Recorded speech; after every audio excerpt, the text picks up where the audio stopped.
이렇게 청년부 예배를 금요일날 하다가 주일날 이제 어른 예배가 아니죠. 그 대예배 때 제가 설교부터가 바꾸서 어떤 주제를 다뤄야 될까라는 생각하다가 그러면은 한번 찬양이라는 주제를 다뤄보자는 제가 생각한 것 같습니다. 보통 찬양의 오늘 설교 제목이 찬양의 이유입니다.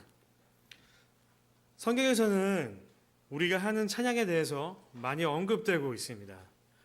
보통 우리의 일반 생각으로 찬양이라는 단어를 들으면 많은 분들이 어떤 음악적인 요소, 조명과 스테이지와 사운드, 그리고 또 오케스트라, 어떤 그런 음악적인 요소를 많이 생각하십니다.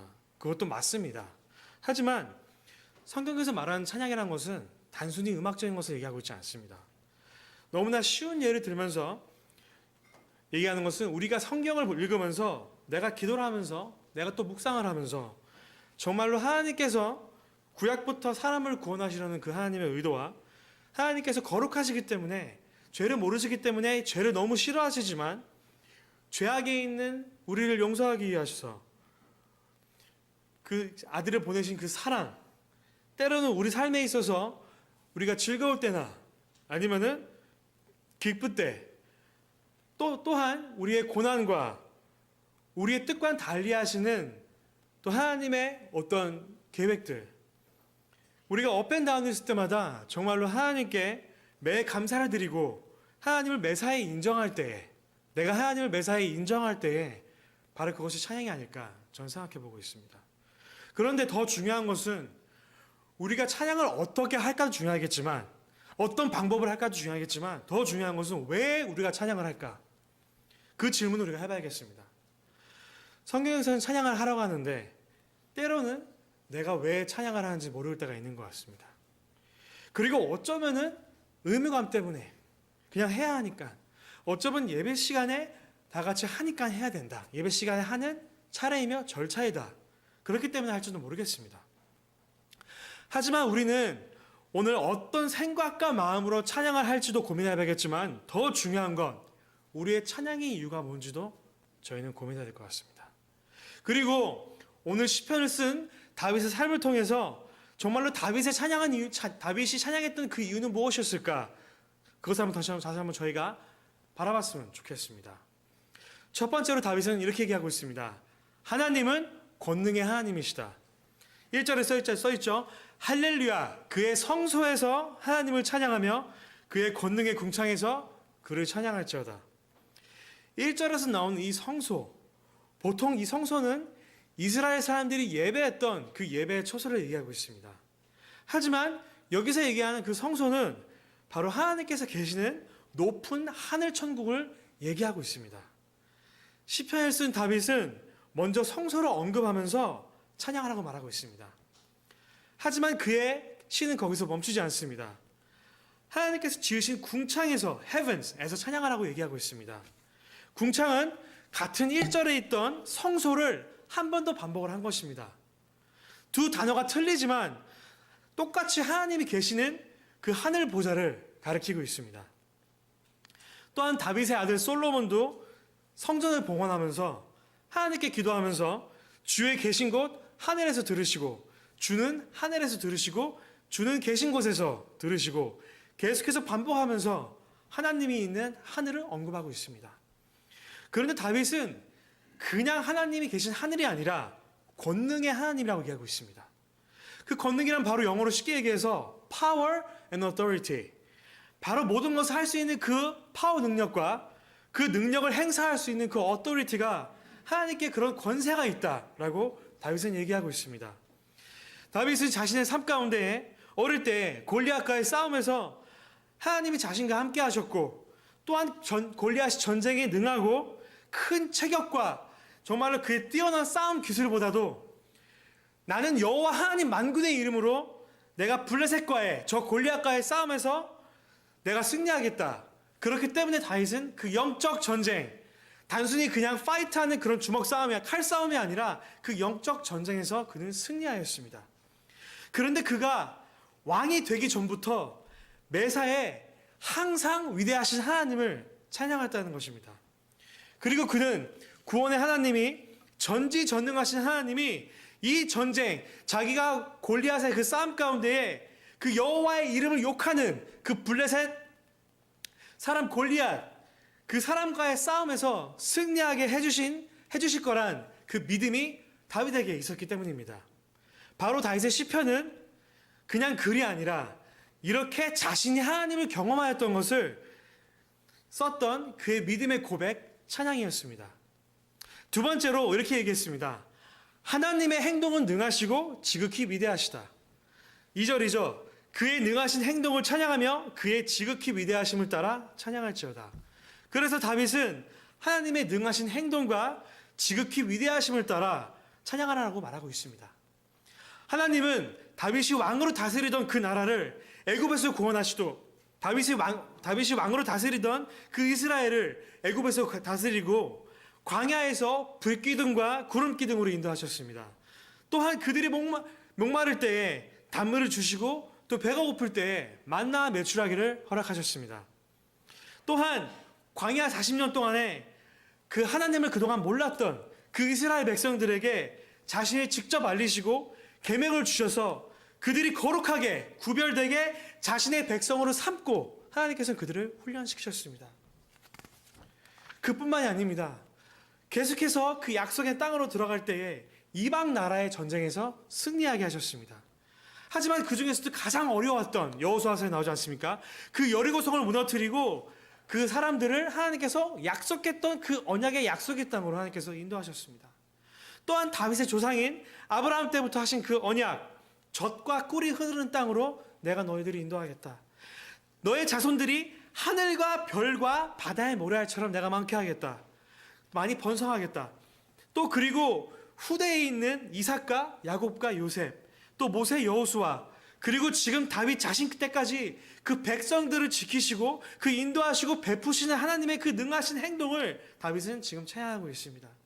바로 위대하신 하나님, 그 무엇보다 위에 계시고 모든 힘과 권세를, 그 파워와 어토리티를 가진 하나님께서 그 백성들과 친히 함께 하시고 또한 그들을 구원하시고 그 언약을 지키신 그 신실하신 위대한 하나님을 지금 다윗은 온 마음을 다해 그 찬양시로 바로 그 이유 때문에 그는 하나님을 찬양하고 있습니다.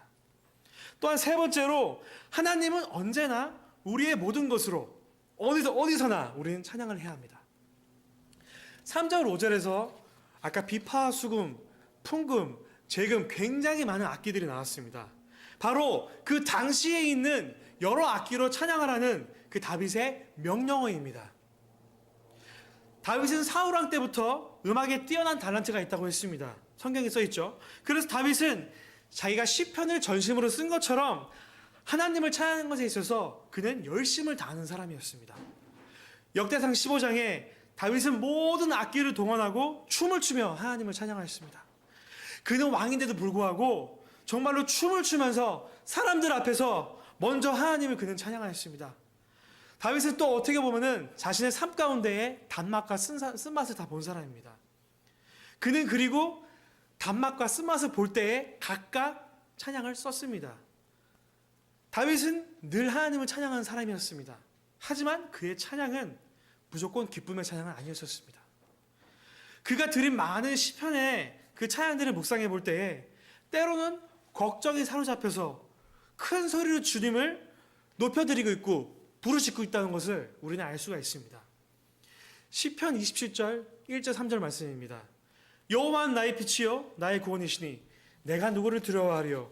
여호와는 내 생명의 능력이시니 내가 누구를 무서워하리요. 악인들이 내 살을 먹으려고 내게로 왔으나 나의 대적들 나의 원수인 그들은 실족하여 넘어졌도다. 군대가 나를 대적하여 칠지라도 내 마음이 두렵지 아니하며 전쟁이 일어나 나를 칠지라도 나는 여전히 태어나리로다. 마치 다윗은 지금 죽음이 임박한 사람처럼 고통 속에서 주님을 찾고 있습니다. 또한 시편 42편 말씀이죠. 다윗은 이렇게 얘기하고 있습니다. 하나님이여 사슴이 시냇물을 찾기에 갈급한 같이 내 영혼이 주를 찾기에 갈급하나이다. 하나님이여 사슴이 시냇물을 찾기에 갈급한 같이 내 영혼이 주를 찾기에 갈급하나이다. 그는 그렇게 찬양했습니다. 이 찬양은 그가 지금 얼마나 어려운 속에 있는지, 정말로 그렇기 때문에 주님과 뜨거운 교제, 그 갈망하는 마음이 있었기에 원하는 것을 우리는 알 수가 있습니다. 뜨거운 태양 아래 목말라 지쳐 쓰러져가는 듯한 사슴 한 마리가 갈증은 물을 찾듯 다윗은 지금 힘든 순간 가운데에 얼마나 하나님이 간절한지, 얼마나 하나님을 찾고 싶은지 그의 찬양은 지금 노래하고 있습니다.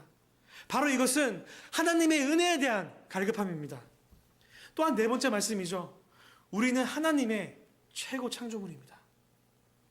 우리는 하나님의 최고 창조물입니다. 오늘 6조 말씀입니다. 호흡이 있는 자마다 그 여호와를 찬양할지어다. 다시 한번 같이 읽어볼까요?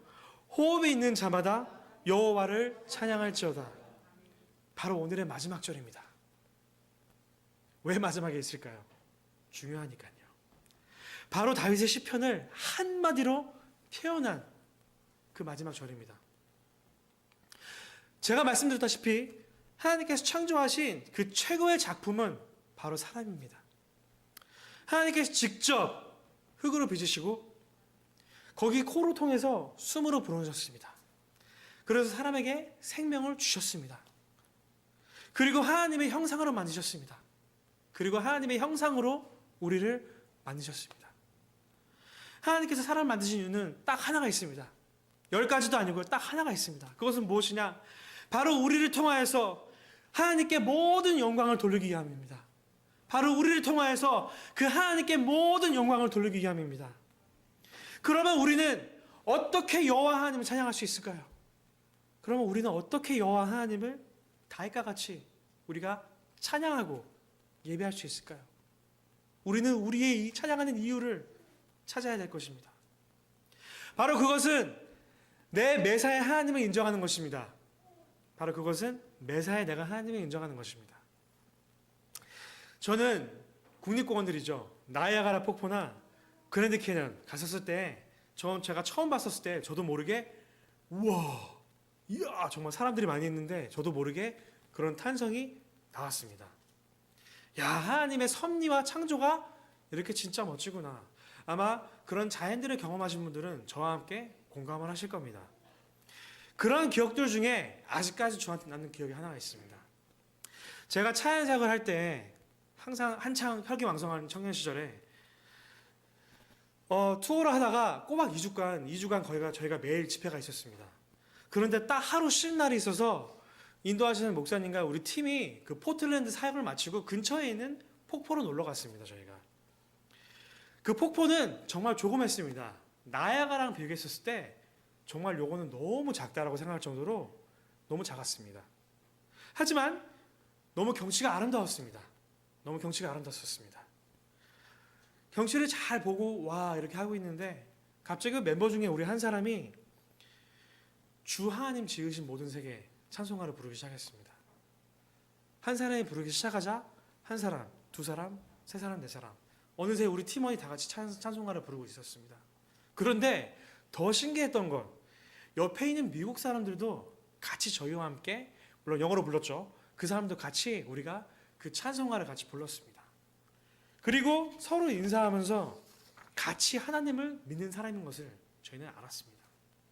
그런데 지금 제가 생각이 드는 것은 그냥 거기서 우리가 어떤 인종과 문화와 어떤 장소를 초월해서 그렇게 하나의 찬송가를 부를 수 있었던 것은 대충 그냥 아름다운 자연이 있기에 기분이 나서 좋으니까 그래서 부른 것이 아니라 그냥 멋있다 그래서 부른 것이 아니라 정말로 우리에게 생명을 주셨고 그것을 우리가 알고 있고 또한 이 멋진 폭포 자연을 창조하신 그 하나님을 거기서 우리는 먼저 인정했던 것입니다.